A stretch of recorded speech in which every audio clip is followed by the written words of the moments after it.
voz da mente. O espaço onde as palavras acalmam, as perguntas despertam e o silêncio fala.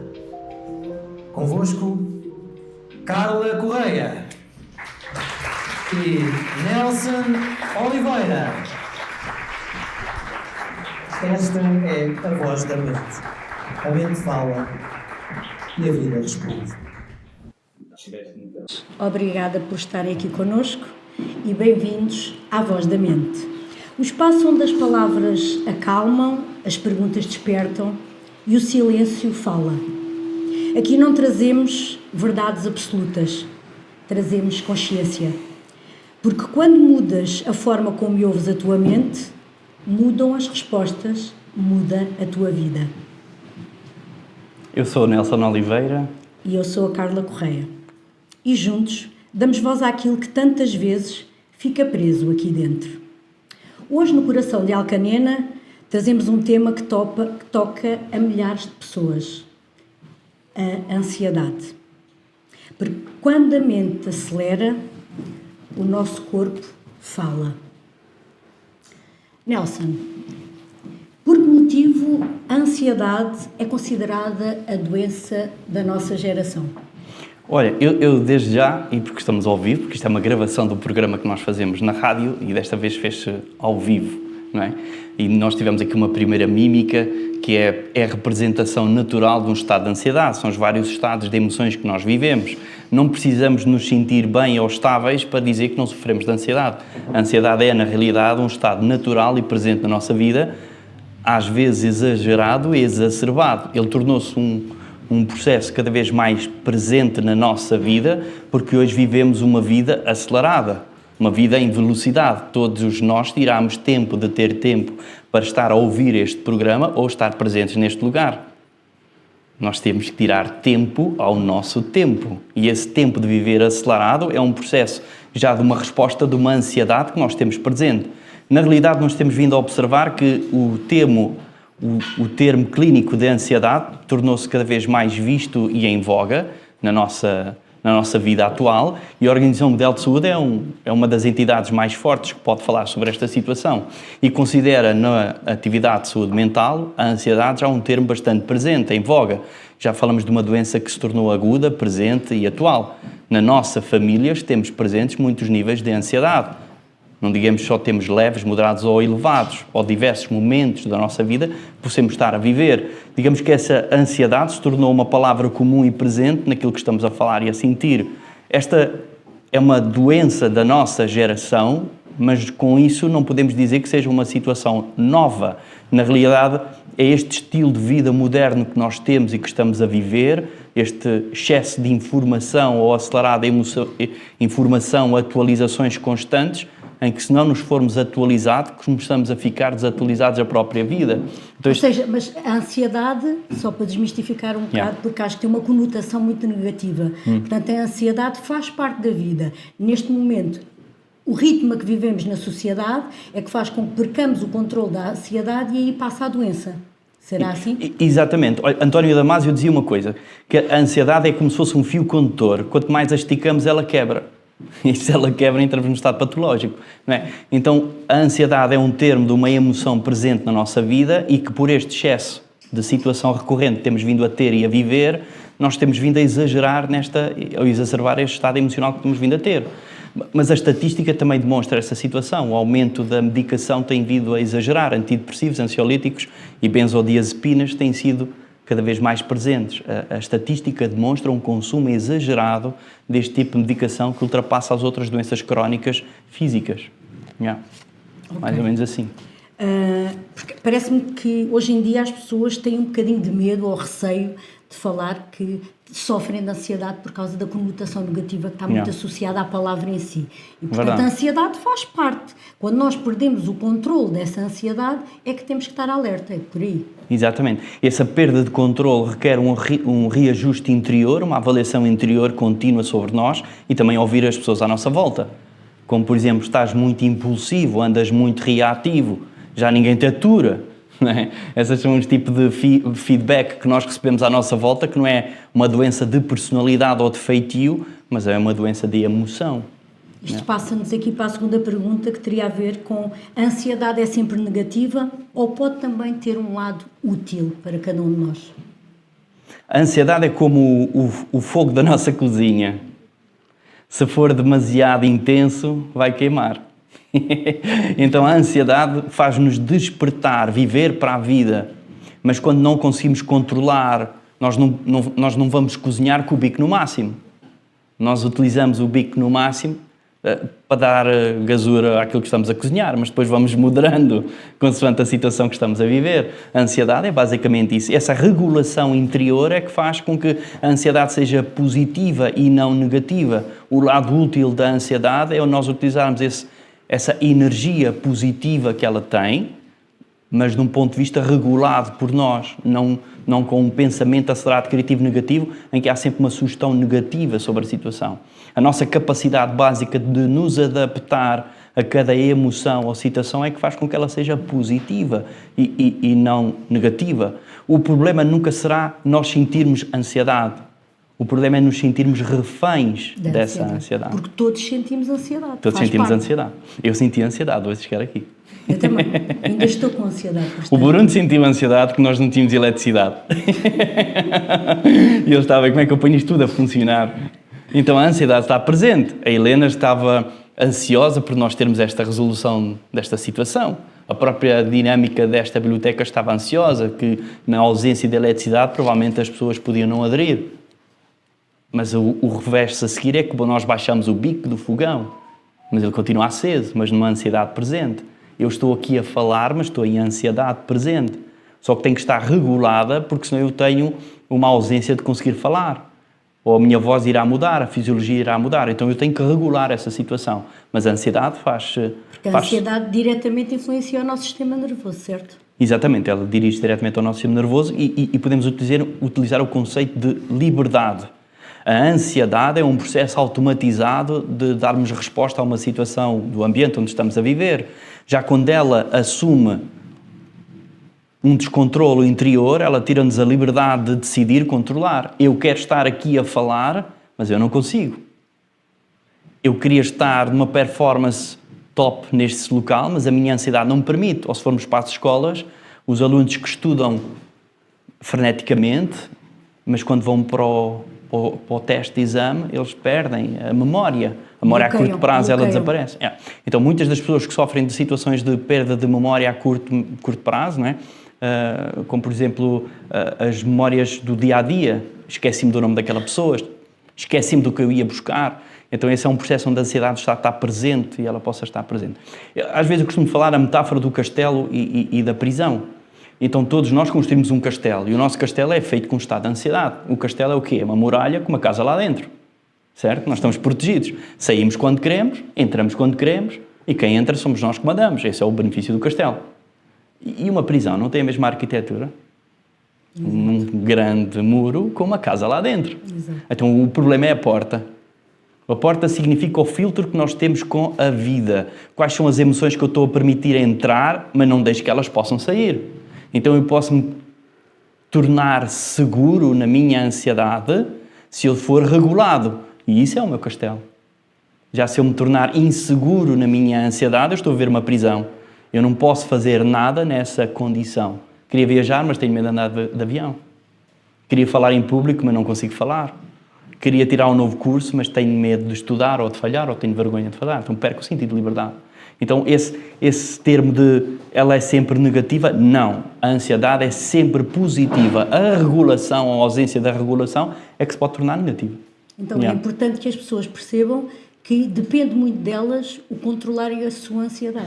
Depende muito delas controlar a sua ansiedade e claro que hoje em dia temos repercussão também, há ajudas, não é? A ansiedade ligeira nós conseguimos controlá-la com certas práticas ou técnicas, moderadas ansiedades podemos requerer a intervenção exterior e ansiedades mais elevadas ou desequilibradas até pode ter que haver um recurso psiquiátrico com uso a medicação, não de forma permanente, mas de uma forma pausada, digamos assim, associada a uma psicoterapia. Então tem um princípio e um fim, esse tipo de situação. Ok. Vamos esclarecer então que não tem mal assumir que se tem ansiedade, porque a ansiedade faz parte. Quando perdemos o controle é que temos que estar mais alerta e ter mais cuidado. Exatamente. Ok. Nelson, que impacto têm as redes sociais e a pressão pelo sucesso naquela que é a sociedade atual? As redes sociais são as vitrines da nossa vida. O nosso ecrã, este ecrã que eu agora tenho aqui, todos os ecrãs que estamos aqui a ver e todos nós temos ecrãs, são as vitrines da nossa vida e as vitrines das vidas dos outros.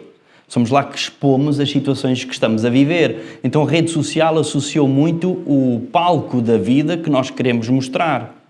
O grande chatice das redes sociais, quando não tem regulação interior, será o termo de comparação e de vergonha da minha dor, ou exagerar a minha vulnerabilidade de dor.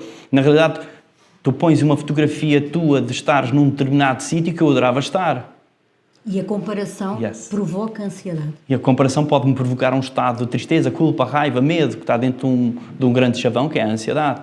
Então as redes sociais, elas têm tudo bom e de normal. A questão é que elas assumem um grande processo de ansiedade pelo termo de comparação. São as vitrines da nossa vida. Quando nós temos uma consciência interior de autoestima, amor próprio, confiança, segurança, as redes sociais podem ser um estímulo de assertividade, de evolução da nossa consciência. Significa o quê? Eu vejo que tu estás nas tuas férias que eu gostava de estar, e se eu não sei como vou lá chegar, eu vou-te perguntar: ei, como é que tu foste para esse lugar? Como é que tu conseguiste chegar a esse lugar? Como é que tu fizeste? Quanto é que custou essas férias? Então a vitrine da tua vida acaba por inspirar a minha. Então a minha ansiedade de querer viver aquilo que tu tens é ressignificada de forma positiva. Já se ela for na comparação desta vitrine da vida, nós sentimos uma pressão constante, insistente e presente de que eu tenho que me superar. Eu não sou suficiente.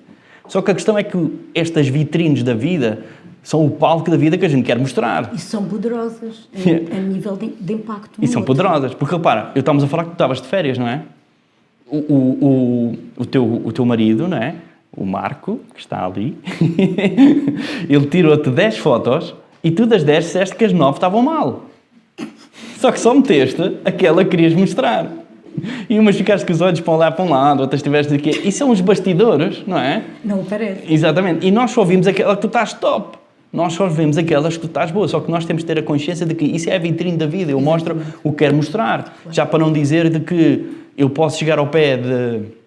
A minha namorada pode chegar ao pé de mim e diz-me assim: olha, dá-me esta flor enquanto me fotografas. E eu assim: estou-lhe a dar a fotografia, eu fico com o papel que eu sou romântico, mas na realidade estou-lhe a dar aquilo que ela me pediu para lhe dar, para ela pôr nas redes sociais para que as outras pessoas... ela tem um namorado XPTO, olha ali a dar...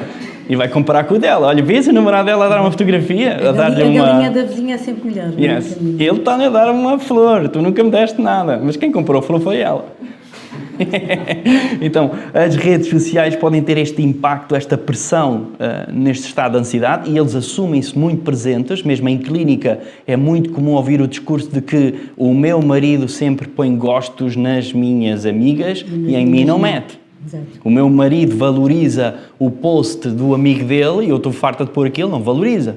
Então é um processo de comparação. Exato. Isto não tem nada de mal, nem tem nada de bom, mas tem que haver um reajuste interior de ambas as partes, neste caso, que falamos num relacionamento, mas também de ambas as partes, quando nós sentimos que é natural que até as pessoas que me sejam próximas não valorizem o meu trabalho. Claro. É natural. Eu não posso depender dessa valorização social. Mas essa valorização também não terá a ver, pergunto eu, com alguma falta de amor próprio ou de autoconfiança das pessoas? Yes. De um ponto de vista neurológico, chama-se dopamina. A necessidade de vício de ser agradado, desejado, amado. E esse vício de dopamina significa que quando eu ponho um post, o número de gostos é o meu prazer que eu vou ter. E então se eu meti um post e tem 10 gostos, 15, 20, 30, uau, 110, e no espaço de 15 minutos, top, eu sou top. Esse é um vício de dopamina que me faz que eu faça logo a seguir, e logo a seguir, e logo a seguir. Claro que isso está agravado por uma necessidade física, mas pode ter a carência do que estavas a dizer muito bem, de uma necessidade emocional. O ser, a autoestima, a confiança, o amor próprio. Yeah. Porque não achas... Fugindo aqui agora ao alinhamento, não achas que neste momento nós estamos a viver numa sociedade que está sedenta de afeto? Sedenta de afeto, de amor próprio, reconhecimento, sim. Muita Necessidade dessa área. Este poder tão impactante que as redes sociais estão a ter nas pessoas, se calhar tem a ver com isso. As redes sociais foi uma forma de expandirmos os nossos dons ou qualidades que nós queremos expressar, e muitas delas são copiadas, para nos valorizarmos a nós próprios, para ouvirmos de outras pessoas, até as pessoas que não nos conhecem, que nos possam transmitir reconhecimento social. E esse reconhecimento social mais uma vez, é uma forma de aumentar a nossa dopamina. Exatamente. E que, no caso de uma neurofisiologia, ela relaxa o nosso lobo frontal e então o pensamento acelerado criativo negativo, ele recebe ali um estímulo de desaceleração anestésico, acaba por ser uma anestesia emocional, mas que me cria vício relacional. Exatamente. Vício no sentido que me sinto bem. Se bem que esse sentir bem pode ser ilusório. É ilusório, transitório, superficial e temporário. Exato. Era mais por aí. Acho que é importante que nós percebamos o quão a dependência das redes sociais deve ser controlada, porque caso contrário andamos a enganar a nós próprios. Sim, mantendo a rede social, digamos que é o uso que fazemos dela. Ou seja, Exato. Todas as redes sociais são boas para nós, para expormos e termos um princípio de missão com o mundo, de exposição ou assertiva ou evoluída, para que as pessoas possam crescer, para que as pessoas possam evoluir, onde nós expomos o nosso trabalho. Quando tu expões o teu livro, não é? Quando tu expões o teu trabalho, e isso significa que nós podemos apreciá-lo ou desejá-lo. É uma forma de nós percorrermos o mundo. A questão é íntima e interior, é que se eu sinto dependência de fazer isso. Eu estou aqui neste lugar e já tirei 10 fotografias e já fiz 10 posts.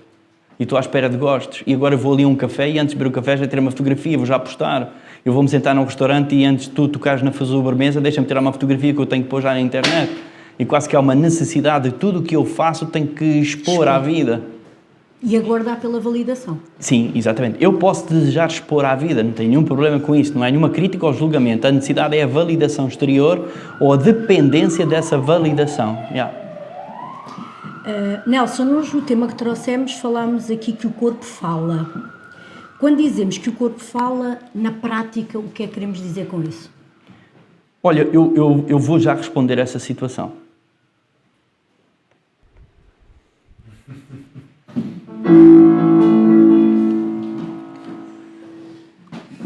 Então, queremos uma música significativa, não é? É verdade. Há quem diga que o corpo é que paga, não é? É bastante às vezes. Vamos a isso.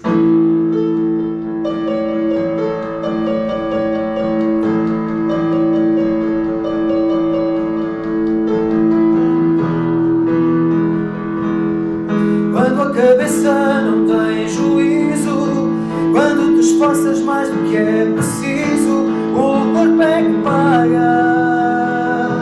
O corpo é que paga. Deixa-me pagar, deixa-me pagar. Se tu estás a gostar, quando a cabeça não se liberta das frustrações e inibições, toda essa força que te aperta, o corpo é que sofre as privações, mutilações.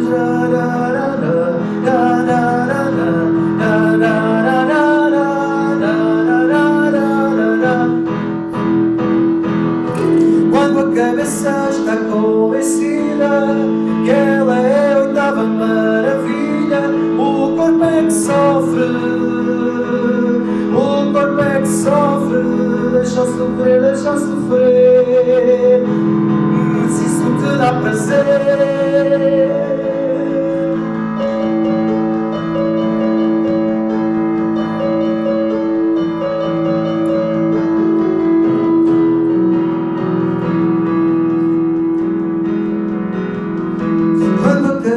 Está nesta confusão, estás sem saber se has de fazer e geras tudo o que te vem à mão. O corpo é que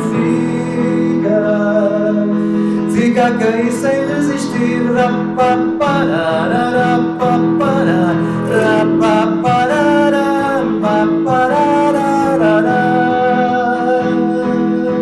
Quando a cabeça rola para o abismo, tu não controlas esse nervosismo. A unha é que paga, a unha é que paga. Não paras de roer, se isso te dá prazer. Quando a cabeça não tem juízo,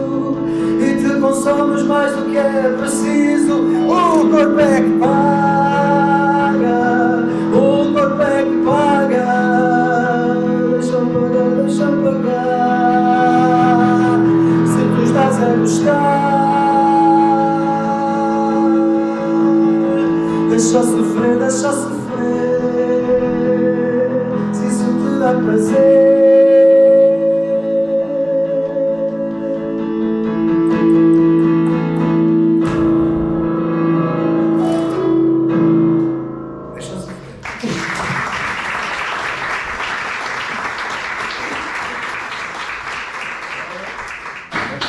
Fogo, pá, incrível, muito bem. Bom, pegando nesta letra que basicamente diz tudo, não é? O corpo é muitas vezes a boca da expressão da nossa mente, é as somatizações, as psicossomatizações, não é? O corpo fala aquilo que a mente silencia, então muitas das vezes a mente que se quer expressar e que é silenciada pela outra mente, que é a mente consciente, nós acabamos por guardar essas emoções dentro do corpo. As insónias, as palpitações, as dificuldades respiratórias, as dores corporais onde fazemos exames e nada encontramos, felizmente, não é? Então entramos num campo da psicossomatização, onde esta ansiedade se expressa, a emoção ganha uma estrutura física. Então se pudéssemos dividir o corpo em dois, que é um corpo emocional e um corpo físico, o corpo físico é a nossa estrutura física orgânica tratada pela medicina convencional e o corpo emocional já é tratado dentro da neurologia, da psiquiatria, da psicoterapia, e esse corpo emocional ele tem uma linguagem própria. Quando ele se expressa na reação física, na sensação física, significa que já é uma dor automatizada e ela pode gerar doença física. E quando se engole demais e a dor cresce, o corpo deixa de falar e começa a gritar. É isso mesmo, essa frase está fantástica. É, mesmo. Porque na realidade esse engolir emoções é a panela de pressão que fica deitada ao lume. E quando nós vamos aguentar, é nesse tipo de pressão, ela acaba por explodir. Eu acabo por ter que dizer ao mundo a dor que estou a sentir. E essa expressão de estar a sentir é como a panela de pressão. Se a formos abrir abruptamente, nós vamos nos queimar. E quem estiver naquele lugar onde essa panela de pressão rebenta também se vai queimar. Vou pôr aqui um parênteses, eu estou só a fugir do alinhamento, está a ralhar comigo. Mas eu acho que é importante que as pessoas tenham noção disto. Quando estamos a falar desta sintomatologia, há muita gente que comenta que sente todos esses sintomas que tu estás a dizer, eu inclusive já os senti, e que as pessoas que estão à volta não entendem e às vezes até acham que são mariquices. Sim, essa forma de criticar o estado de ansiedade significa como se fosse uma doença de personalidade, és fraco, não tens força suficiente, não aguentas com a pressão. Mas na realidade nós estamos a falar de um processo bioquímico que começa por ser gerado dentro do corpo, e é a cortisol e prolactina que vão subindo.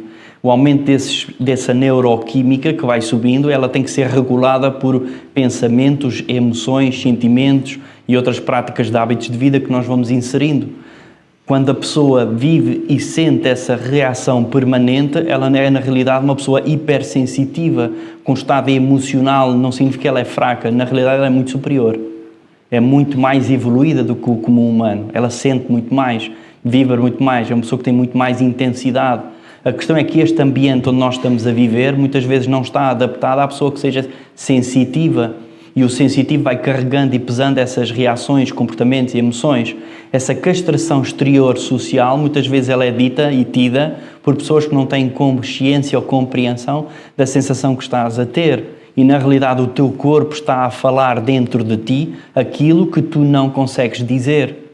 Então, expressar, não é? Exatamente. Então, essa consciência que tu tiveste dentro de ti, a sentires e a ouvir o teu corpo, e que ele está a falar no teu interior, nós por vezes temos que gritar a nossa dor aos outros, para eles conseguirem ouvir a nossa dor dentro de nós. Claro que o que estamos aqui hoje a fazer já é uma psicoeducação de exposição social, da necessidade de ouvir as pessoas que estão com estados de ansiedade, não porque elas são incapazes, fracas, mas sim porque elas são sensíveis e precisam de outro tipo de comunicação, auscultação e dar chão. Porque concordas que na realidade ainda há muita gente que não sabe muito bem o que é a ansiedade. E desvaloriza. Se alguém estiver a sentir os sintomas que tu referiste muito bem, se estiveres no local de trabalho, por exemplo, é capaz de vir um colega e dizer deixa-te dessas coisas, não é? De forma a aliviar o estado leigo, muitos profissionais, mesmo os de saúde, ainda estão com essa dificuldade. Nós temos uma estatística, eu ia dizer que era recente, mas na realidade o tempo passa, não é? Já tem quase 10 anos. E essa estatística foi feita pela Organização Mundial de Saúde, em que referia que 70% das entradas em urgência estavam medicadas para somatizações em cujos resultados que só surgiram após 24, 48 horas da pessoa estar medicada, é que vieram dizer que essa infecção urinária não era positiva, esse eletrocardiograma não era um infarto. E então significava que aquele profissional medicou um paciente numa somatização e não para uma emoção. E isto estava num estado emocional e foi medicado para um estado físico. Para um estado físico, exatamente. Então, se isto acontece a nível de quem estuda esta área, especificamente esta área, reparem na intensidade que isto possa ter em quem vive diariamente com uma pessoa que tenha este tipo de emoções. A reação física, ela torna-se tão intensa, e certamente aqui no público temos pessoas que já o viveram, torna-se tão intensa que difícil é acreditar que não seja física. Exato. Difícil é acreditar isso. Não é? Então, claro que, do ponto de vista de saúde mental e psiquiátrica, a primeira intervenção é a validação se não é uma causa física. E se não houver causa física, sim, ela é somatizada, e felizmente que não existe causa física, e ela também é trabalhada, mas de outra forma. E dizer às pessoas para não terem medo de assumir, não é? Eu posso falar em nome próprio, porque já passei por isso, e já ultrapassei, não é? Cheguei a ter ataques de pânico, e as pessoas perceberem que não estão sozinhas, assumirem que realmente é um estado emocional que não está ligado a fraqueza nenhuma, e quando não conseguimos sozinhos dar a volta, pedir ajuda, porque a primeira ajuda deve ser nossa, é a nossa tomada de consciência, e depois é começar a dar passos e procurar, não é? Sim, essa é a primeira cura. A tomada de consciência, eu diria logo que é 50% da cura. É eu sentir que preciso de cura. Exato. E que o indivíduo que está sentado na secretária à minha frente, bruto como tudo a falar, me possa estar a dizer que eu não estou a considerar as minhas emoções dentro de mim nem a tomar decisão de as curar. E aí sim, quando a pessoa assume que, ok, eu já percebi que é uma coisa cá dentro, que foi gerada num ambiente exterior, mas foi exacerbada por mim cá dentro, eu tenho que assumir a minha emoção para a libertar, em vez de culpar o exterior de estar a viver. Porque as pessoas ficam muito assustadas quando sentem esses sintomas, fazem exames e não aparece nada, e começam a ficar muito assustadas. E isso é natural e normal, porque 70% da medicina, e é uma percentagem ilusória, assim, só para dar importância ao argumento, mas a grande parte, 70% da medicina invoca todo um estado biofísico e não um estado neurológico. Então nós começamos com dores físicas e procuramos todo o tipo de situação, todo o tipo de medicina, todo o tipo de exame.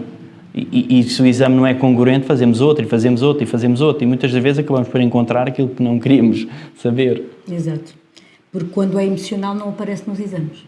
Infelizmente, ainda não temos exames emocionais. Nelson, muitas vezes sentimos que estamos presos no futuro. Como é que devemos sair desse ciclo de antecipação e preocupação que tanto tem a ver com este tema que estamos a falar hoje? A ansiedade por si só é aquele futuro que nós somos futurologistas, e então hoje é sábado, portanto hoje já temos Totoloto, não é? Então aos futurologistas desta vida, adivinhem a chave, não é? Porque nós fazemos repercussões acerca do futuro, de tudo o que vai acontecer. As frases do e se, é uma quantidade probabilística de situações do nosso futuro criadas. E digamos que somos hábeis em construir situações do nosso futuro negativas. Nunca construímos em momento algum que hoje a eletricidade iria falhar. Portanto, temos que acrescentar esta ao repertório, que vamos ter um novo programa em novembro e vamos acrescentar que pode falhar se falhar a eletricidade. Está a trabalhar sem eletricidade. Pronto, exatamente. Portanto, os ICs é uma forma de sentirmos que a nossa ansiedade ela está num estado futuro. Sentimos-nos presos nesse futuro porque não o conseguimos controlar. Mas é no presente que nós planeamos o futuro que nós queremos ter. Então, repara no seguinte. Ao respirar agora profundamente. Ok, tu tinhas consciência que sempre estiveste a respirar. Mas só agora que tiveste a consciência que estavas a respirar. Significa que só agora, neste tempo presente, é que começaste a respirar. Então, muitas vezes, para quebrar esse ciclo do medo do nosso futuro, é sentir o quê? Onde é que eu estou agora? O que é que eu estou agora a fazer? O que é que está agora a acontecer na minha vida? Agora, onde é que eu estou? Reparem que todos nós que estamos aqui a assistir e outros que possam estar a ouvir, em todos os momentos que estamos a falar, a nossa cabeça já pensou em tudo do passado e tudo do futuro. E esses pensamentos contínuos estão a chegar e está tudo certo. A questão é que eu estou neste lugar, eu estou a respirar e só de eu falar na respiração é que eu tomei consciência que estou a respirar. Mas ela está sempre presente. Então a respiração é um processo presente, consciente, que podemos tornar consciente e que estamos presentes neste lugar. Então podemos fazer só um exercício se quiserem experimentar. E podemos fechar os nossos olhos. Quem quiser participar, mesmo quem esteja a ouvir do outro lugar. Então fechamos os nossos olhos e temos consciência de onde é que temos os nossos pés. O fechar os olhos significa olhar para dentro. É só a única situação. Quando nós olhamos para dentro, perdemos a distração do quê? Do mundo exterior. Então eu olho para dentro. Quando olho para dentro, o segundo momento é ver como é que eu tenho os pés. Como é que os meus pés estão no chão? Estão assentes, estão a calcar, estão curvados para trás, atrás da cadeira, à frente da cadeira. Uns estão no ar, outros estão no chão. Então procure sentir os pés perfeitamente apoiados no chão. E se quiser até force os pés a calcar para o chão. Enquanto estiver a calcar os pés no chão, de olhos fechados, procure sentir a sua respiração. Talvez respirando mais intenso e profundo. É neste momento que eu sinto que estou aqui e agora. Estou a sentir a minha respiração, estou a sentir os pés no chão. E neste momento que eu dei atenção a esta situação, eu posso até ter outras reações físicas, como por exemplo, eu abri a boca, como por exemplo, tive reações físicas que estava a ter no meu corpo, como por exemplo, lembrei-me que não fechei a porta do carro. Será que eu desliguei o ferro de engomar? Esses são os pensamentos parasitas que eu trazia comigo. E é neste momento que eu tomei consciência deles. Então, neste processo de sentir a sua respiração, sem intensificar agora um pouco mais e até carregar os pés no chão, tome consciência desses pensamentos parasitas que estão aí dentro. As preocupações presentes. Será que isto ainda vai demorar tanto tempo? Estava a pensar que isto era melhor. Que ganda seca que eu já aqui apanhei. Aquele rapaz canta mesmo bem. São os pensamentos que estão a surgir. Esses pensamentos surgem, uns são positivos, outros são negativos. Só estamos a tomar consciência do momento presente, daquilo que estamos a viver. E é esse momento presente que nos devolve à realidade. Ou seja, quando eu estou a sentir essa respiração, devolve-me à realidade. Aos que têm ainda os olhos chatos, podem abrir, mexer os pés, as mãos, chegar aqui agora e está tudo bem, tudo presente. Foi só um exercício de tomada de consciência de que a respiração é o primeiro processo de me tornar consciente e presente. A falta de controle da nossa ansiedade não tem também muito a ver com o facto de pensarmos mais no futuro e vivermos muito pouco os momentos presentes, que no fundo foi o que tu acabaste de falar aqui? Esse pensar no futuro, ele não é negativo. Ele é uma premeditação de um plano. Bem, eu vou pôr um barco ali ao mar, vou lá pôr comida para viajar, mas provavelmente o barco vai sofrer uma tempestade e eu vou morrer afogado. Não.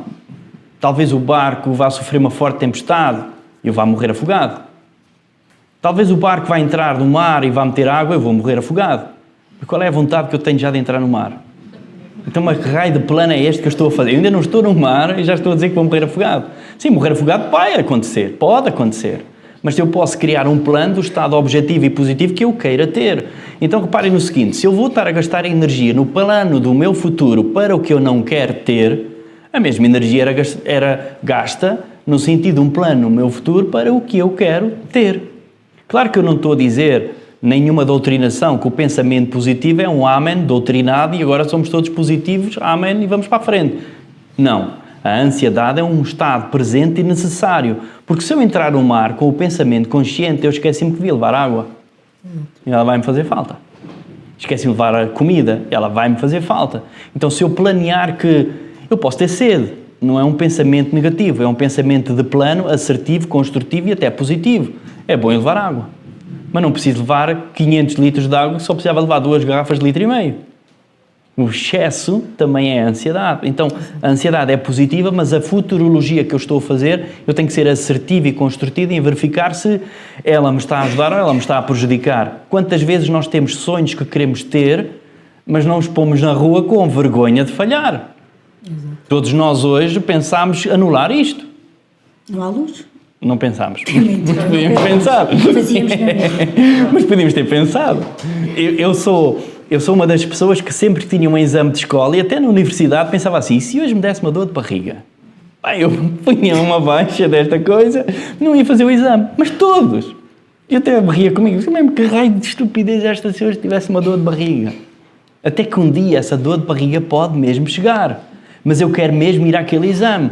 Ou falando de uma situação de um paciente que estava a trabalhar, em que na ansiedade, trabalhar depois desta situação, na ansiedade que ele tinha no dia do casamento, ele teve uma cólica renal.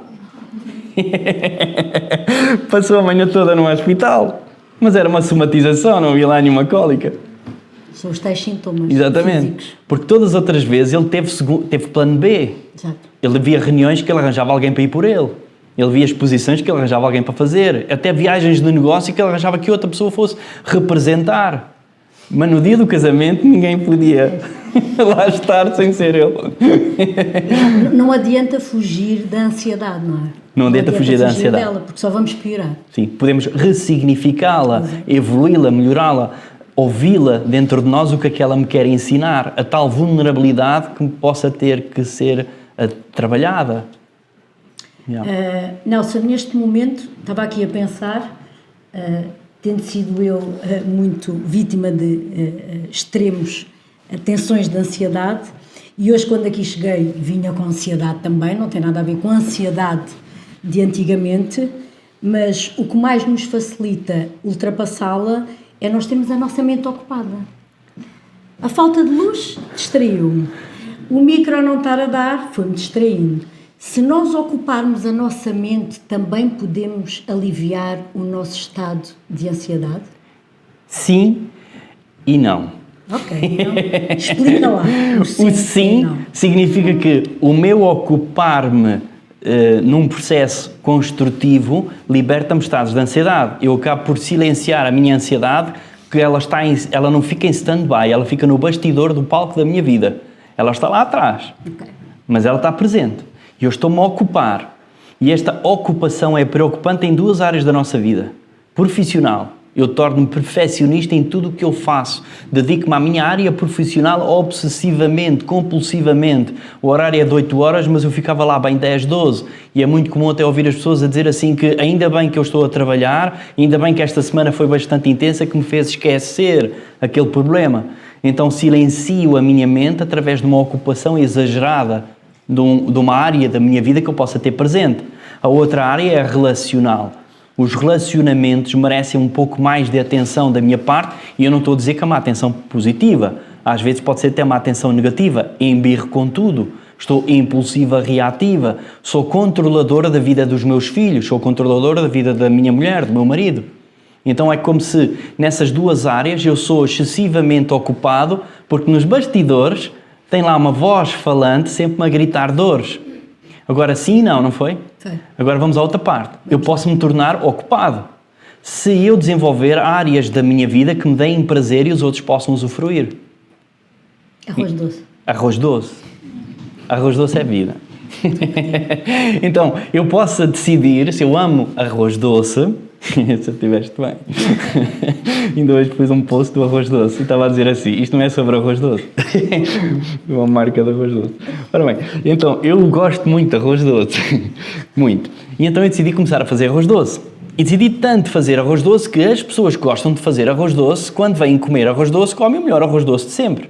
Mas eu ocupei-me tanto, positivamente, assertivamente, a saber como fazer arroz doce, que o meu arroz doce é mais perfeccionista. Só que é num ponto de vista positivo. E se eu queimar o fundo do tacho? Há algum problema? Não. Mas se eu for chefe de cozinha? Já há problema. E então eu posso fazer o melhor arroz doce na cozinha de um chefe de cozinha e torno-me perfeccionista em estados de burnout, cansaço extremo. Então ocupei a minha mente com trabalho e vou sofrer burnout. Já sei ocupar a minha mente em estados que me deem prazer, como fazer arroz doce, exercício físico, meditação, hobbies, práticas positivas que eu possa ter, em que eu ganho e o outro sai beneficiado. Esse processo, sim, o ocupar-me a minha mente liberta-me estados de dor. Okay. Nós devíamos estar todos a apanhar azeitonas, estamos aqui. Isto é muito grave, muito grave.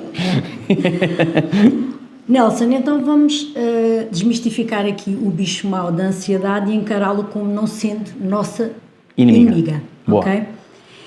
Este é um convite talvez o mais urgente para ouvir o que o teu corpo e a tua alma tenham para dizer. Vamos olhar e perceber que ela não é a nossa inimiga, ela serve para nos alertar. Sim. E o alertar é positivo, certo? O alertar é positivo, sim. Esse alerta interior é uma descoberta interior, é eu achar que a minha ansiedade é um sinal, não é uma sentença de dor. Yeah. Exatamente. Ok, passando à próxima pergunta. É possível transformar a ansiedade numa oportunidade de autoconhecimento? O verbo nesse estado é ressignificar. Ressignificar é muitas das emoções que me provocam ansiedade, tristeza, culpa, raiva, medo, elas são uma descoberta dentro de mim, de um estado negativo que eu estava a viver.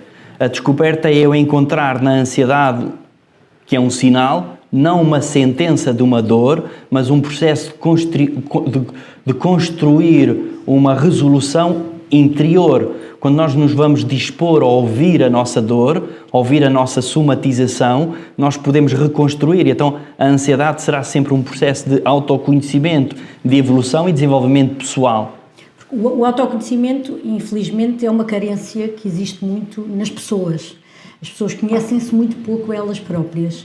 Quando nós estamos a contactar com um problema como a ansiedade, torna-se ainda mais urgente, que é perceber como é que os sintomas reagem a nós. E quando nós começarmos a fazer isso, estou a falar um bocadinho pela minha experiência, baixa-nos aquela densidade que o medo nos invade.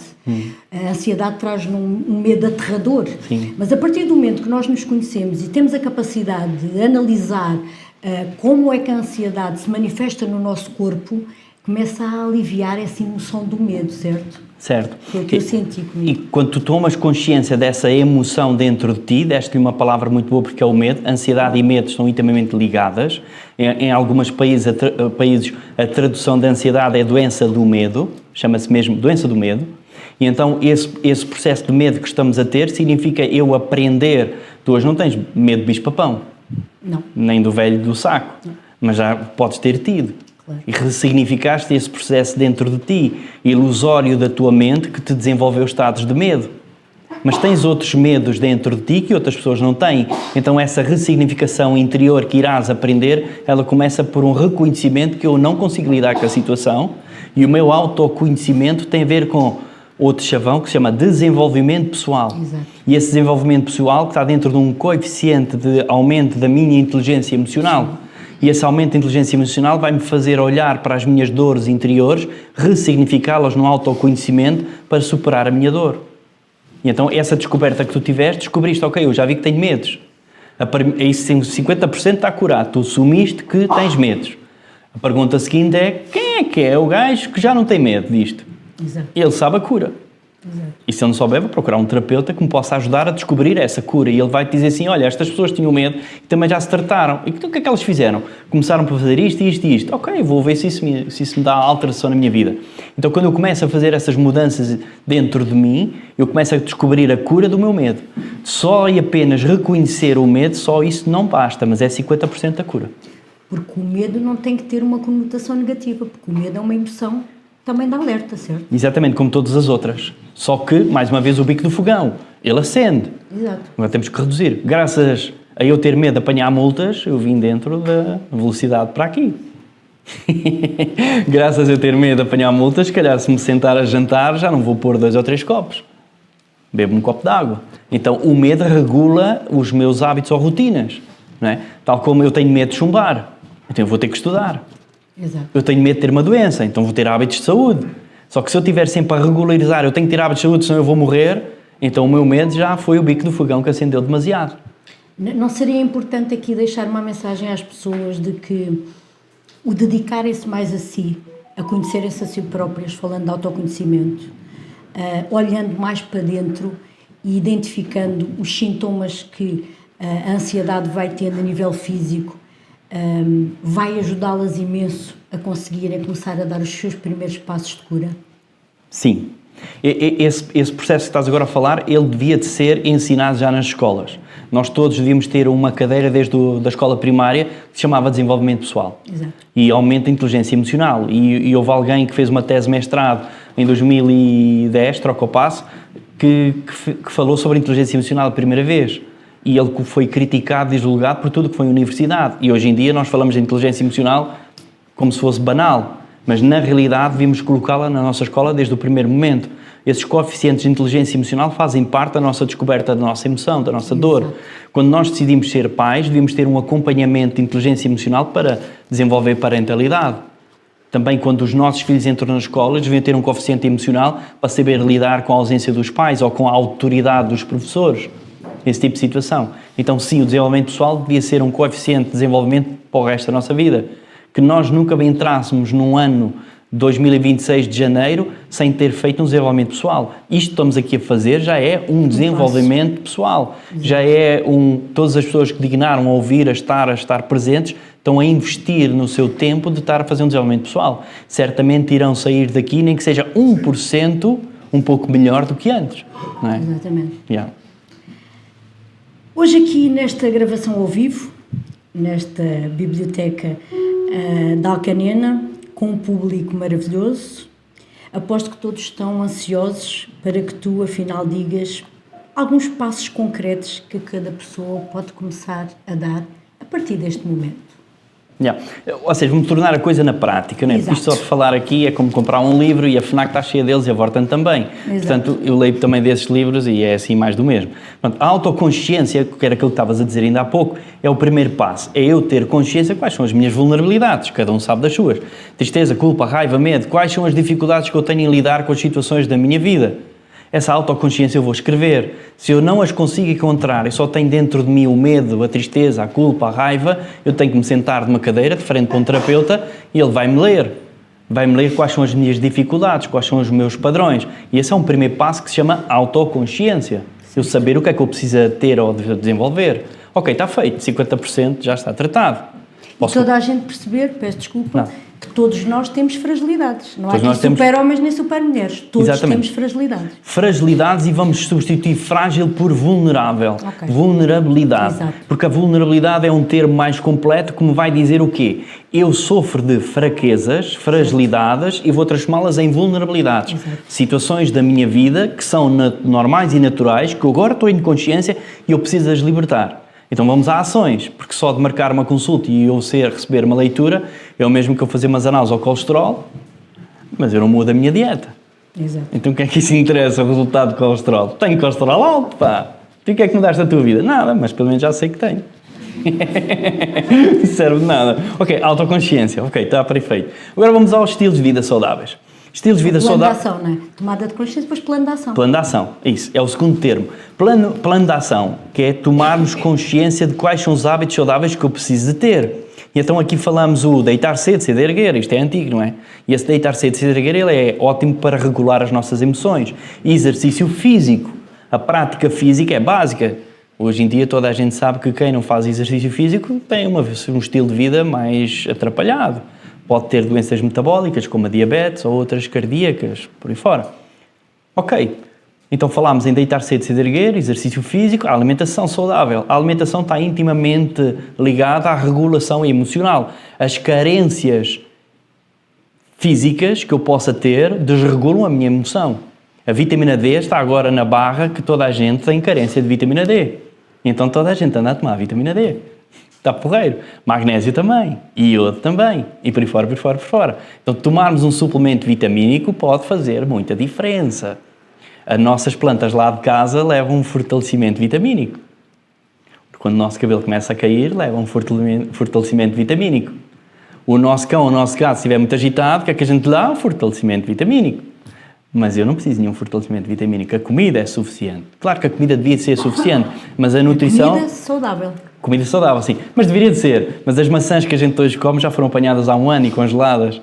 Até as próprias uvas, quem fizer a vindima sabe que aquilo não é bem igual. A uva está lá, rijinha, está tudo no ponto. Mas onde ela está agarrada já está seco.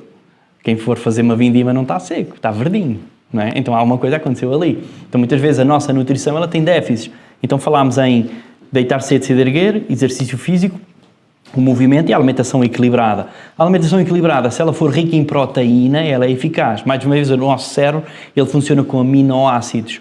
E os aminoácidos são muito presentes. Reparem que o nosso pequeno almoço, sem crítica ou julgamento, perdeu a proteína. Nós comemos um pão com qualquer coisa lá dentro e acompanhamos com uma bebida. Onde é que está a proteína? Onde é que está aí a proteína? É que todo o nosso corpo é feito de proteína. Então o almoço e o jantar, geralmente em Portugal, nós comemos proteína, mas o lanche acompanha o pequeno almoço, quando fazemos. Muitas vezes saltamos. Então, essas mudanças de alimentação, elas têm que existir. Se recuarmos 20 anos atrás, nós tínhamos uma alimentação um pouco mais equilibrada. Hoje em dia temos uma oferta de alimentação absolutamente fantástica e a proteína entrou num processo de venda, de marketing, porque foi procurada, mas não podemos vê-la como um estado de marketing, mas sim por um estado de necessidade de mudar a nossa alimentação. E vamos ao terceiro. E o terceiro já tocámos aqui nele, que é os hobbies. Então, os hobbies são aquelas práticas que nós dizemos que eu não tenho tempo. Eu trabalho e tenho família. Tomara eu ter tempo. Então eu não tenho tempo. Ok, se eu não tenho tempo para ter hobbies, eu estou dentro de uma probabilidade bastante intensa de sofrer de ansiedade. A frustração vai crescer porque eu não tenho tempo para viver. E o corpo é que paga. Então, os hobbies significam o quê? Eu quero aprender coisas novas na minha vida em que eu usufruo delas, como por exemplo fazer arroz doce, e os outros podem usufruir delas. Não é? Como por exemplo, tu vais para o ginásio, tu irás usufruir dos benefícios do ginásio, físicos e emocionais, e as pessoas lá em tua casa vão usufruir da tua mudança e de gestão emocional. Então, eles estão a dizer que sim. E então, isso é natural, ou seja, quando nós desenvolvemos hobbies, eu estou satisfeito com eu estar a aprender coisas novas, eu tenho outro estado de emoção dentro de mim. Então, os hobbies são necessários e presentes na nossa vida e é um hábito que nós tínhamos no antigamente. Nesta altura do tempo, nós apanhamos regularmente azeitona, fizemos a vindima, estamos a preparar compotas para o inverno, ainda há algumas festas populares em que nós participávamos. Isso era parte dos nossos hobbies, fazíamos parte dessas situações. Provavelmente que quando chegava mais o inverno nós fazíamos uns arraiolos, umas lãs, tínhamos por hábito ter essas práticas. Vem o dia 1 que nós fazemos o bolinho, não é? Então por prática nós iríamos estar a preparar os frutos secos, essas coisas todas. Isso não estava dentro nem do nosso trabalho nem da nossa família. Era um hobby. Mas era uma atividade que por vezes até era social, em que nós desenvolvemos uma conjectura social, uma missão social, num estado social, mas que todos nós ganhávamos com isso. Então os hobbies são necessários na nossa vida. Nós perdemos para quem? Para os ecrãs. Exato. Tornámos o ecrã do Facebook e Instagram a perda do tempo para os nossos hobbies. E eles são necessários de voltar a entrar. São essas práticas que nos distanciam do trabalho e da prática familiar, em que eu estou dedicada a mim, para mim, por mim, em primeiro lugar. E depois os outros vão usufruir. Sempre os outros têm que usufruir, sempre. Quem fizer arroz doce, na próxima pode trazer. Outra coisa. Sim. Termos relacionamentos saudáveis com pessoas também não pode influenciar os nossos estados emocionais. Se estamos com pessoas mais tóxicas, ficamos mais desequilibrados. Se estamos com pessoas mais equilibradas e que representam luz para nós, estamos mais felizes. Yeah. Os relacionamentos são espelhos do nosso estado interior. E aqui falamos num grande chavão da neurologia, que é o neurónio espelho. A forma como nós vivemos o relacionamento fala mais de nós do que da relação em si. Então a primeira parte começa como se eu estou numa relação que ela é tóxica ou desequilibrada, em primeiro lugar, quais são as minhas emoções que eu não estou a ser capaz de lidar. Então, tomada de consciência. Tomada de consciência. Então voltamos a olhar para o segundo ponto. O standardizado está feito, faço exercício físico, tenho uma alimentação saudável, tenho cuidados com o meu corpo físico, sim. Então eu tenho condições para evoluir a minha emoção. Vamos aos hobbies. Quais são as atividades que eu estou a ter em que aquela estapa-fermo daquela besta que vive em minha casa posso usufruir? E este estapa-fermo daquela besta gosta de arroz doce, eu também. E eu vou-lhe fazer arroz doce, tão querido que ele vai ficar. Então, mais uma vez, muitas das vezes, nós acabamos por culpar o exterior da nossa frustração interior. Eu culpo o meu marido porque sou eu que cuido da casa, que vou levar os filhos, que os vou buscar, ele chega a casa e só janta. Mas o meu estado emocional é que criou a priorização de eu cuidar da família e do trabalho, nunca de mim. Então está na altura de eu me sentar com o estapa-fermo da besta que lá está em casa e falar com ele e resolver o assunto. Ei, nós temos que nos sentar aqui e voltar a reorganizar a vida, porque neste momento eu tenho 40 anos e num estilo de média de vida, se nós formos viver até os 80, 82, sobram mais 40, 42. Ainda falta muito. Então em janeiro eu não vou fazer 41, eu vou fazer 39. E para o ano que vem vou fazer 38. E então aquilo vai ser a descontar.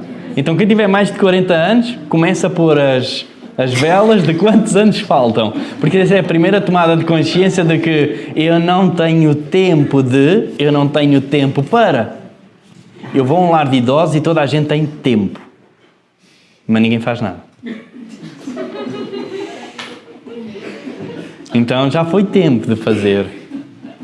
E quando passamos para as relações profissionais? É o segundo chavão. Relações merecem a minha atenção porque eu sou demasiado obsessivo com o relacionamento, neurónio espelho, eu projeto nos outros as minhas frustrações, e na relação com a profissão é o outro chavão.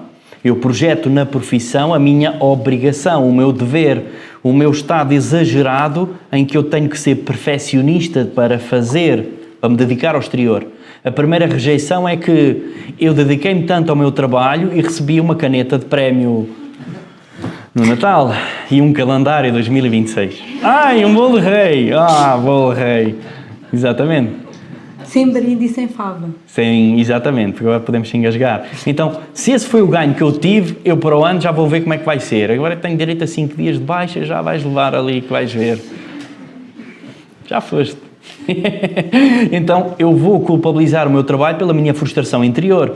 Nós observávamos antigamente, parece que estamos sempre a dizer que antigamente é que era bom. E hoje em dia existem algumas empresas que fazem isto. Em que favorecemos as pessoas que têm hábitos e cuidados de saúde. Nós temos algumas multinacionais que têm um ginásio dentro da empresa. Verdade. E que as pessoas que praticam ginásio e que vão lá regularmente, elas são beneficiadas. Algumas delas incluem o tempo de ginásio no tempo de trabalho. Então o português diz, olha que maravilha, então 9 horas vou para o ginásio, estou lá até às 10 horas. A questão é que passado um tempo o meu cortisol, a proteína baixou, a minha atenção, concentração e memória melhorou, a minha frustração da vida desapareceu e se eu 1h30 estou no ginásio e o outro tempo dedico ao trabalho, significa que às 14, 15 horas eu já estou a perguntar, não há mais trabalho para fazer, já fiz o trabalho todo o dia. Eu já estou numa alta performance, um alto rendimento. Eu já não estou a olhar para o horário e a pensar assim, são quase 17 horas, tenho que ir buscar os meus filhos, o que é que hoje vou fazer para o jantar, não sei o quê, a besta do meu marido deve chegar às 20 horas. Sempre o marido é a besta. É karma, tem que ser assim. Podemos dizer aqui que as relações saudáveis são a cura também. A relação saudável faz parte da cura, sim. Mas queria aqui esclarecer, queria-te aqui pedir um comentário em relação ao assunto.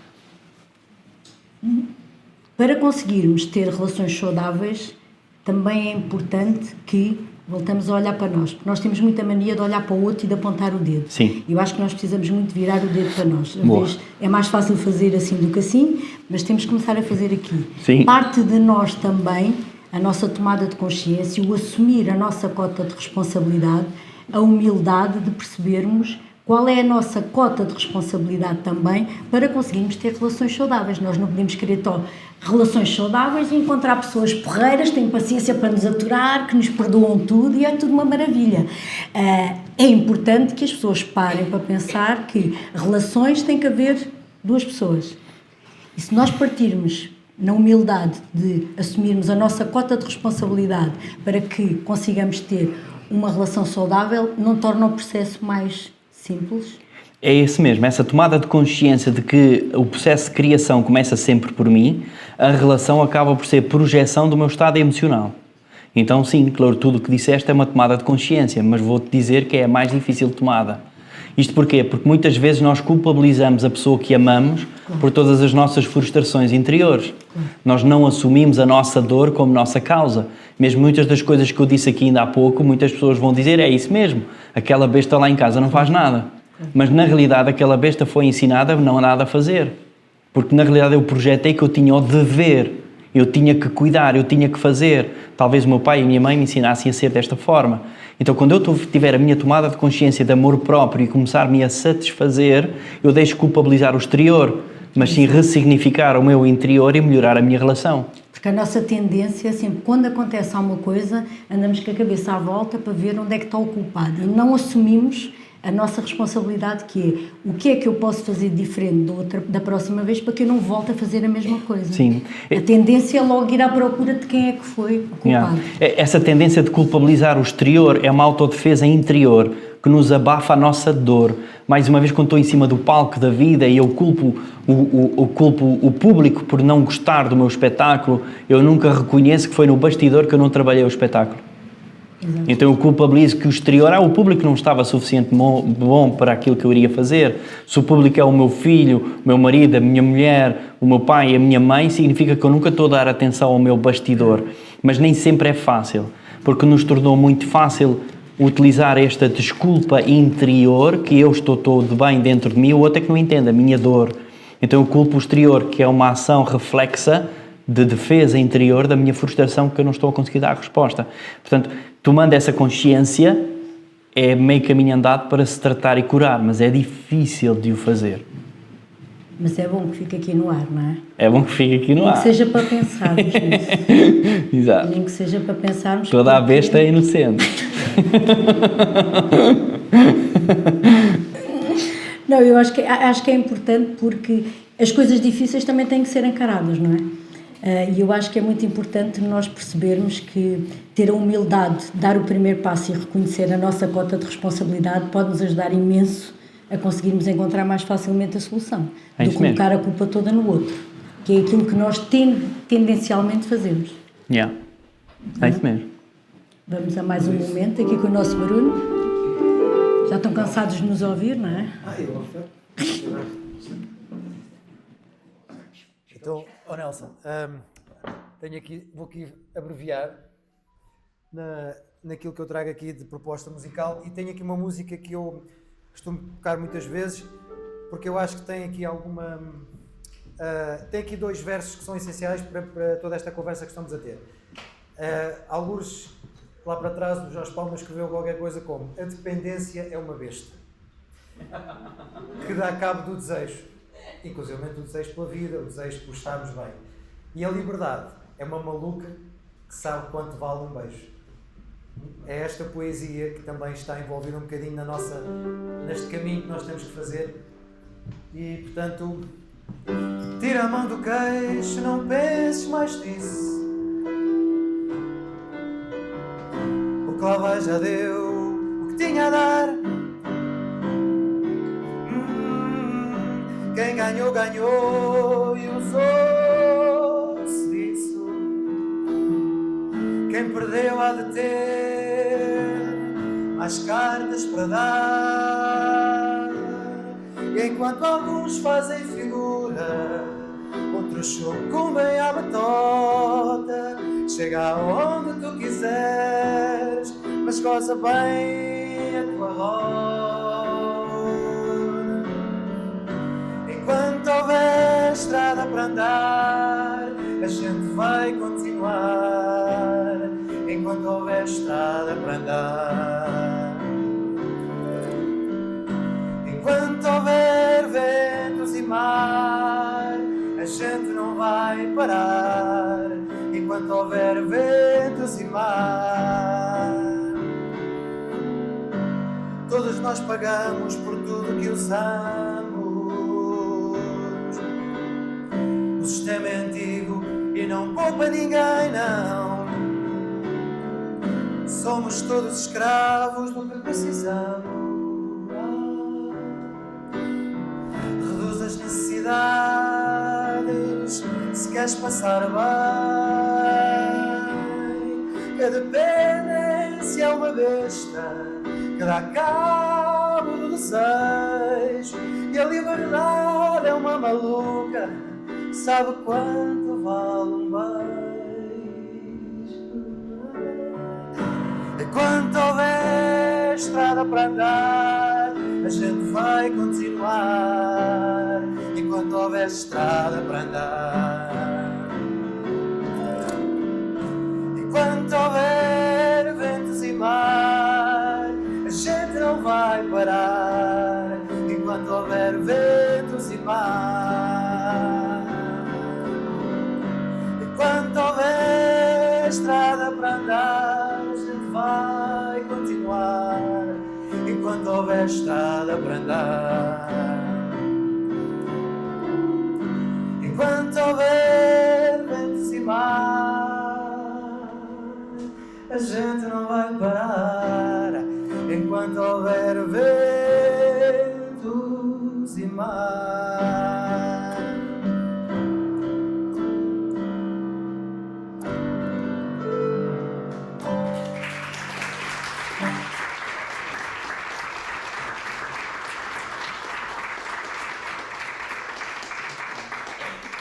Super top.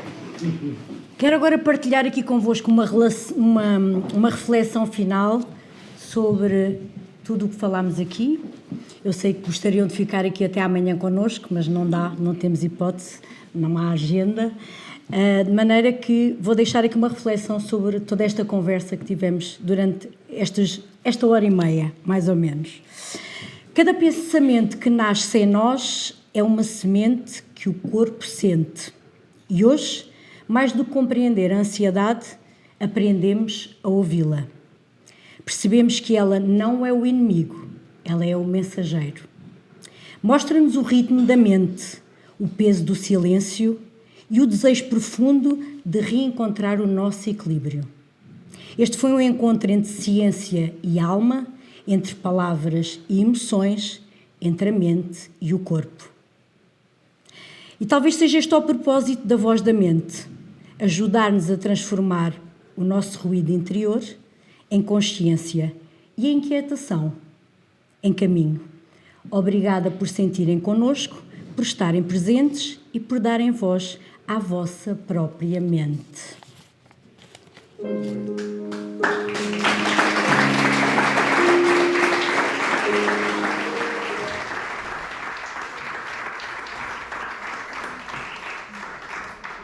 Vamos ao final?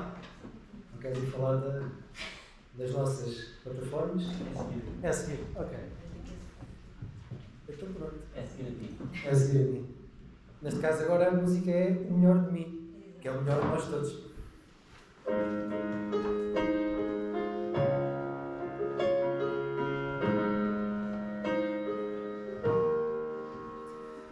Hoje a semente que dorme na terra e que esconde no escuro que encerra, amanhã nascerá uma flor.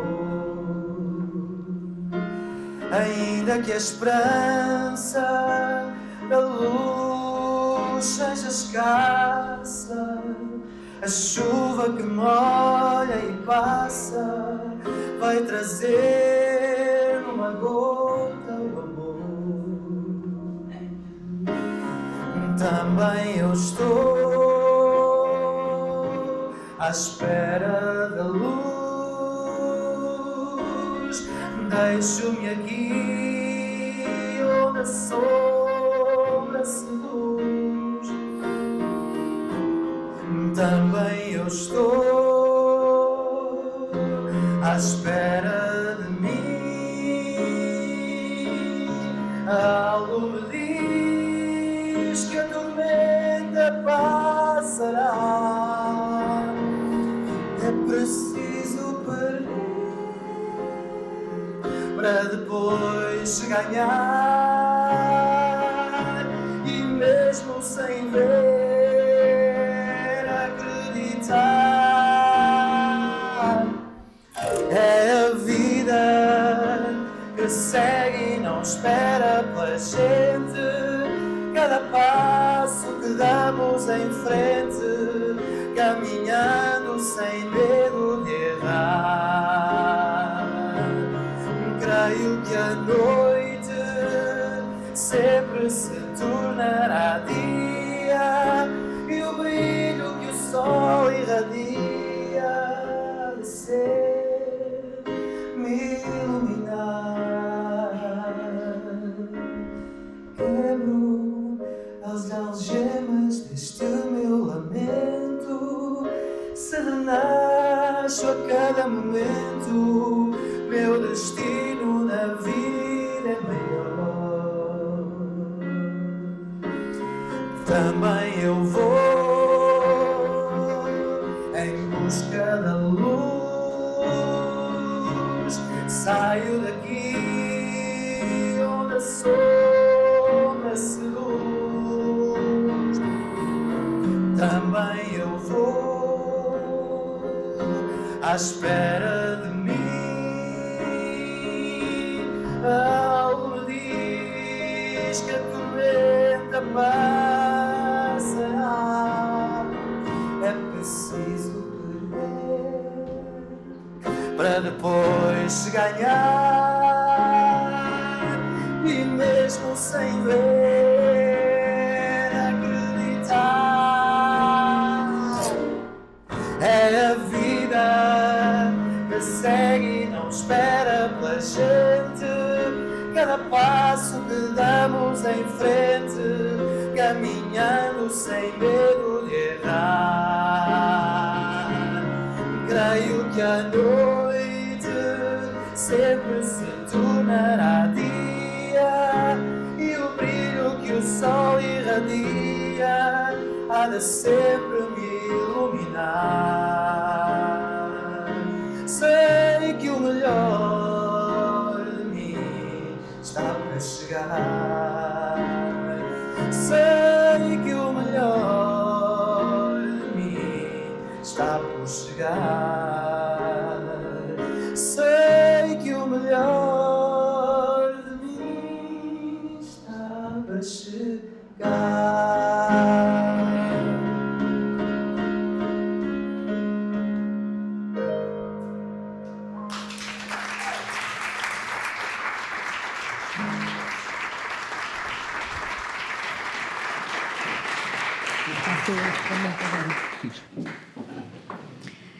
Este foi mais um programa A Voz da Mente. A mente fala e a vida responde.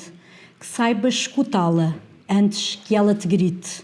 Obrigada por estares desse lado. Eu sou o Nelson Oliveira. Eu sou a Carla Correia e esta foi A Voz da Mente. Aguardamos por vós no YouTube e no Spotify. Obrigada.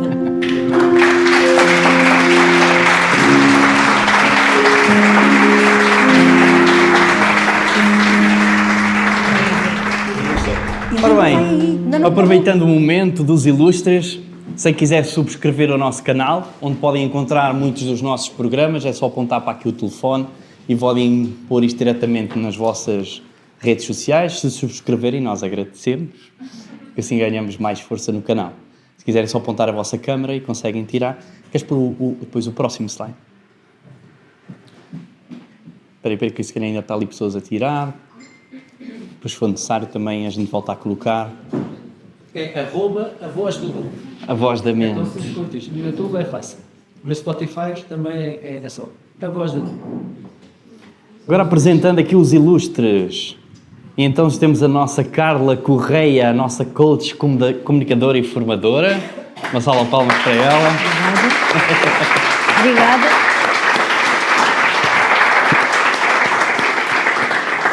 Temos a nossa Helena Caetano, que é a nossa diretora de produção e comunicação. É com ela que se faz as programações todas.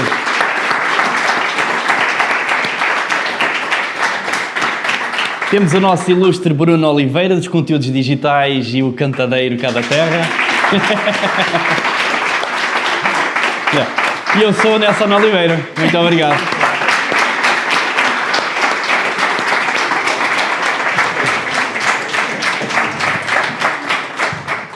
Muito bem. Sim. Sim, todas as pessoas que quiserem fazer questões ou quiserem acrescentar alguma situação podem aproveitar agora para o fazer. São 10 euros por questão. Vou brincar. Se quiserem também fazer uma pausa, podem fazer, mas agora estejam à vontade para o fazer, sim? Acho que estou um bocado com vergonha. Estou com ansiedade, A primeira pergunta é sempre assim. Sim. Pode ser sem micro, se for mais fácil. Sim. Alguém quer colocar alguma questão ou assim? Os estados de ansiedade que possam viver ou sentir, ou até algum hábito ou rotina que queiram perceber? Oh, Senhor Presidente, que honra tê-lo cá, professor doutor. Eu vou ser muito breve. Vamos ter duas ou três coisas, umas mais a sério, outras mais a Muito obrigado. Mas mais a sério, isto é uma autêntica seca. Concordo. Não há ansiedade que aguente. Ansiedade. O que é que eu vou fazer assim? O que é que eu estou aqui a Claro, fazer? que ansiedade de estar aqui sentado. Mas, falando mais a sério, acho que